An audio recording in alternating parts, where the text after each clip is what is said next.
Okay, yeah, I'm incredibly sorry. It's video super late, but I've been super sick. But I finally got some antibiotics. We're making it happen. I actually do feel good, but I do apologize. My voice might sound a little weird. I had bronchitis. It's not fun. It sounds like a dinosaur. It's not a dinosaur. It is horrible, to be honest. But I do apologize for my voice. There might be some weird cuts to try to get some of the coughing and stuff, but I'm feeling great. But you know what would make me feel better? Let's talk about One Piece.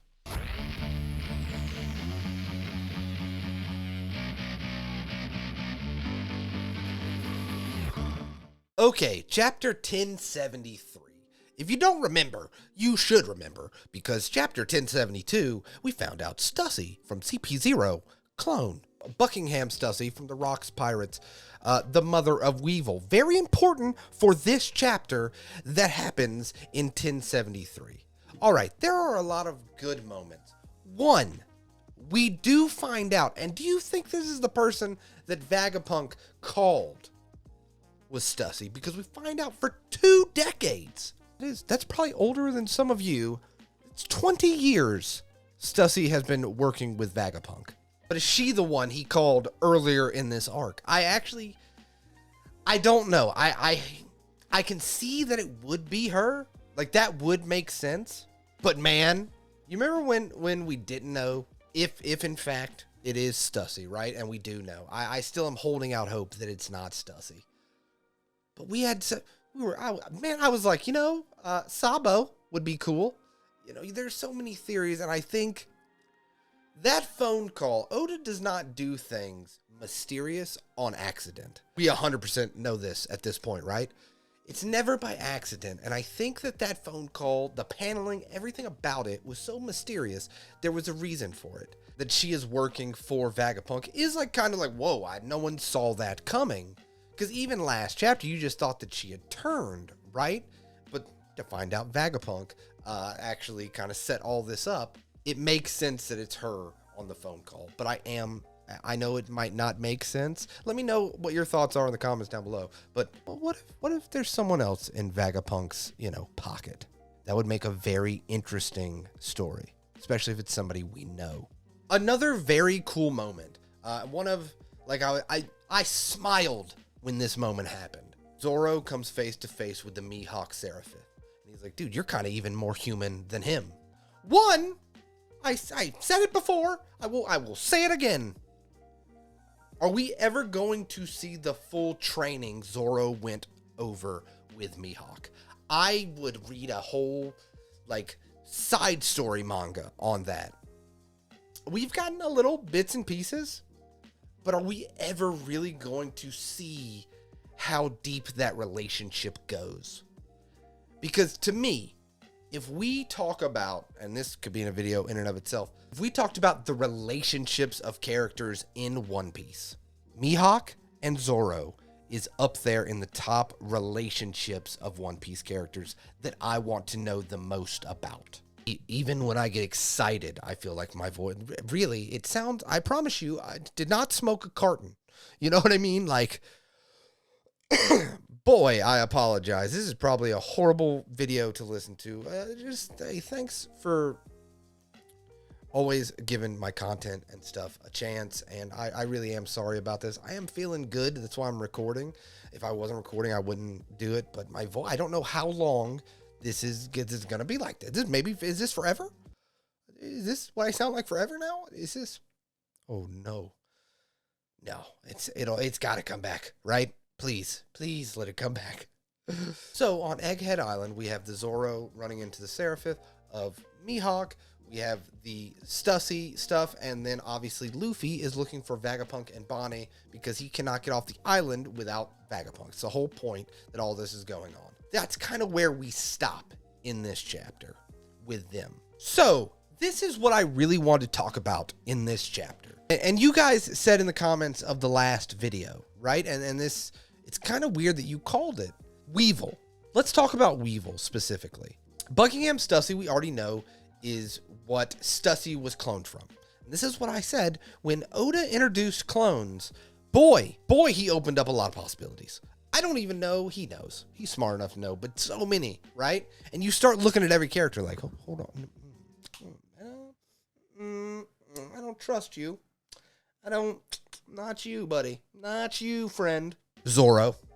That's my call. Listen, I'm just going to say it in a video. It'll probably age poorly. That's my call of if a Straw Hat, obviously we have Sanji, right? Like we know that, but what I'm saying, Zoro. Zoro is my call. I think Zoro would be the most impactful if he ended up being a clone of another major character. Mihawk, perhaps? No. Ryuma? Like, you know, or something to that effect. But anyway, I digress. I only have so much voice left. Talking about Weevil. Weevil, and I think Oda has done this specifically. Weevil has always been portrayed as a little off. Even Oda has done it himself, you know? Like, even characters have pointed out that Weevil, something about that character from the beginning, from when he was introduced, he's always had that Frankenstein's monster look to him. And I think it's been on purpose. So, Buckingham Stussy, we know for at least 2 decades, right? What if Weevil, and Stussy, and Buckingham Stussy even says this, you don't think that Weevil is Whitebeard's kid. Well, I have someone that can prove it. Or related to Whitebeard. I can't remember the exact phrasing of the panel. It's Dr. Vegapunk. So Dr. Vegapunk has already been put in play for Weevil's backstory. Already. Through Oda.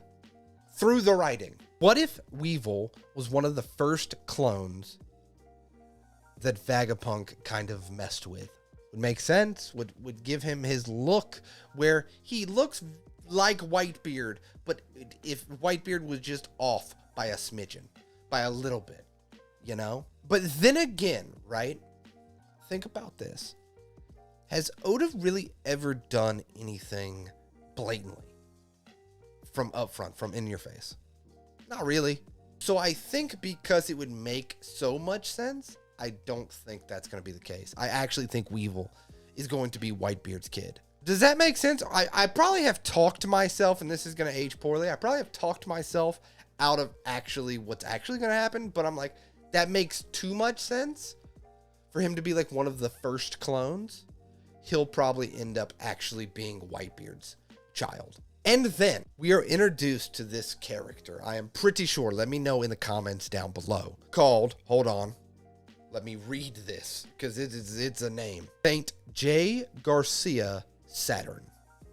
And all it says is 5 elders, highest authority in the world, which we know the 5 elders are. And he is asked, has he ever had a run-in with Vegapunk? And he says, once, a long, long time ago. The world government, the Marines, the 5 elders, does it not feel like the culmination is coming? The sides are kind of being chosen, right? I actually do think that there is going to be a lot of backstabbing and switching sides yet to come, like we have seen with Stussy. I think that is going to become more and more relevant the longer we get into these final sagas and arcs of One Piece as One Piece is coming to a close.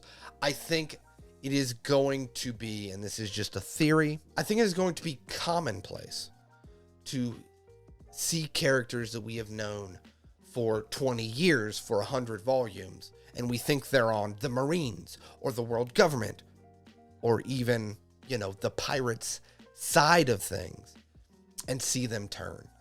I think that is going to become more and more commonplace in this story, and I cannot wait. That's kind of like what made kind of Game of Thrones and those kind of stories so fun is you're like, but we've been with them since the beginning, and they were working for this person this whole time. My heart, my loyalty, the loyalty. And I think Stussy is the first of a small taste of what's to come in that aspect of the One Piece story. Whew. I am so sorry you had to listen to my voice this video. Hopefully it wasn't that annoying or distracting, and hopefully you got some enjoyment out of this video. Like I said, I feel great. It's just I don't know what's going on here. That's the problem.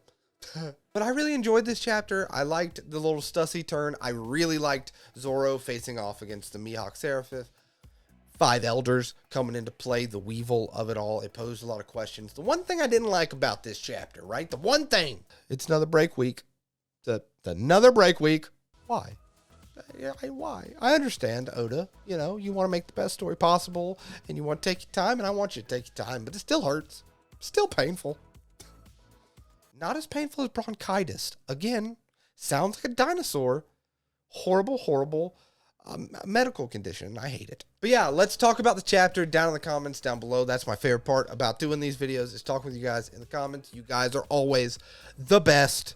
And I hope if you're having a bad day, it gets better. If you're having a good day, it becomes fantastic. I'll see you next time.